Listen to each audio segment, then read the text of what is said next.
Coisa boa é ser feliz. Viva com saúde e faça acontecer. Oferecimento Prevencor, seu coração com carinho. Olá, estamos de volta aqui no Prevencor mais uma vez e hoje para conversar com a doutora Milena Gentili Correia, integrante do grupo de cardiologistas que atendem aqui no Prevencor. E hoje nós vamos falar justamente sobre o esporte, prática de atividade física e a importância do atestado, porque não é só sair correndo, sair andando aí pelas ruas da cidade sem antes consultar o seu médico. Não é isso, doutora Milena, tudo bem? Oi, tudo bem? É isso mesmo.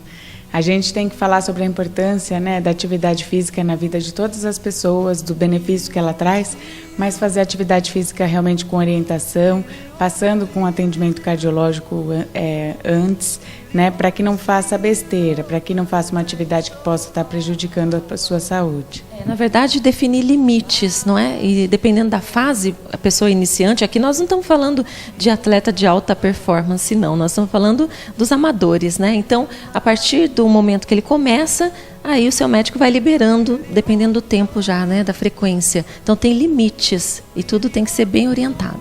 Isso, com certeza. O paciente hipertenso, por exemplo, tem que fazer uso regular da sua medicação. Os pacientes que já tiveram um infarto prévio, por exemplo, e que têm um pouco da força do coração reduzida, tem que fazer uma atividade física, até a gente chama de reabilitação cardiopulmonar. Às vezes esse paciente fazer com um profissional do lado, para que ele tenha o controle da sua frequência cardíaca durante a atividade, do seu cansaço, que isso possa ser graduado e aí vai colocando a intensidade aos poucos. Isso não pode ser uma coisa, resolvi fazer uma atividade física hoje, como mesmo você colocou, e aí eu vou sair, vou fazer uma corrida, vou fazer uma atividade muito intensa, porque isso vai gerar riscos. Então, assim, pacientes mais idosos, que têm algumas comorbidades, alguns probleminhas já de saúde, falando assim para o pessoal entender, eles têm que passar por uma avaliação para ver se está tudo de acordo. Atividade no período da manhã também, a gente acaba nos tempos agora mais frios, tentar evitar isso, porque pode fazer o quê? Tem aumentar o risco cardiovascular, porque no frio os vasos vão ficar um pouquinho mais contraídos, a pressão vai subir um pouquinho mais. Então sempre está perguntando, para o cardiologista ou para o médico que o acompanha, essas coisas do melhor horário para fazer atividade física. E aí isso a gente fala assim, uma atividade moderada, quando a gente fala de pacientes que não são atletas. Uma atividade moderada é aquela que o paciente está caminhando, está fazendo uma atividade, mas ele ainda consegue conversar. Não é um passeio, Mas também não é aquela coisa que quando você vai perguntar alguma coisa, para a pessoa, ela não consegue responder de tão cansada. Então isso é um jeito fácil, para quem não usa um frequencímetro, por exemplo. O ideal seria usar. Isso, o ideal seria. Mas quem não usa um frequencímetro, um jeito de ver se está passando do limite realmente é se consegue fazer, nem que for uma resposta curta, mas tem que estar conseguindo fazer isso. Controle até da respiração, que pode ser um sinal, não é, doutora? Como a doutora está explicando aqui. Agora, esse fator da temperatura é algo assim, até mesmo difícil da gente entender, Porque às vezes as pessoas têm aquele relógio biológico, Um relógio que funciona melhor de manhã ou melhor à noite. Isso também precisa ser consultado, averiguado, para ver se a pessoa se encaixa, mesmo estando frio, mas ela funciona melhor de manhã. Isso, mas para quem já faz atividade regular e já está habituado, aí o problema acaba sendo um pouquinho menor. Mas para quem vai iniciar, quem nunca fez, é melhor escolher os horários mais 10 horas, 9 horas. Eu costumo dizer assim, pelo menos 2 horas depois que acordou, por exemplo, para o organismo começar a ir se acostumando.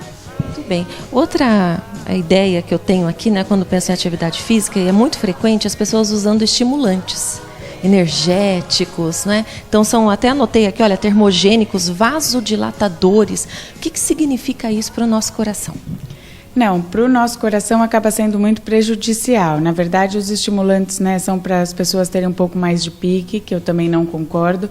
E os vasodilatadores, eu acho assim, uma coisa muito exagerada. Vamos supor, as pessoas querem que tenha uma maior circulação naquela região muscular durante a atividade física e acabam usando porque eles se sentem menos cansados, mais dispostos, toleram mais atividade física. E isso, né, na hora ali, é até irresponsável as pessoas que orientam esse uso. E depois vai trazer os prejuízos por um excesso de atividade. Tanto um excesso, né, da atividade física pode trazer consequências. Por exemplo, hipertrofia, né, o coração ele pode ficar um pouquinho mais espessado, a musculatura. Então, isso com o tempo crônico vai trazer consequências sim.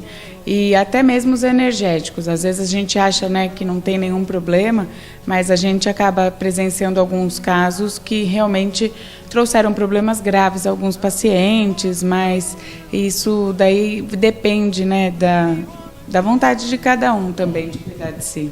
E, na verdade, a pessoa quer aquele alto rendimento não só na academia, depois vicia, não é? E quer consumir o dia todo. Toma energético, vai atrás desses termogênicos, porque a pessoa quer passar por aquele momento, né, de euforia o dia inteiro. Aí começa a complicar. Não, e ainda por cima, são pessoas que às vezes nem praticam atividade física e acabam consumindo esses produtos e querem assim um efeito milagroso, né?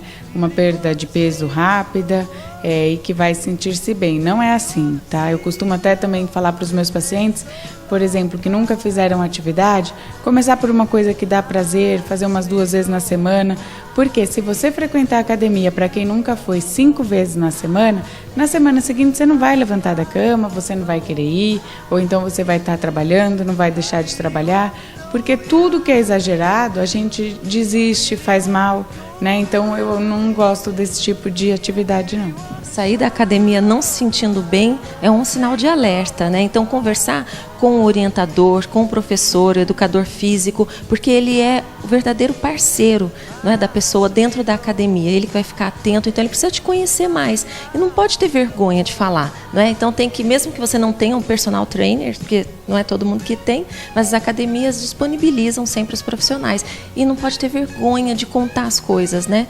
Se apresentar não só como o nome, mas assim, como eu sou, a minha saúde, isso é importante, porque o orientador vai estar ali pertinho.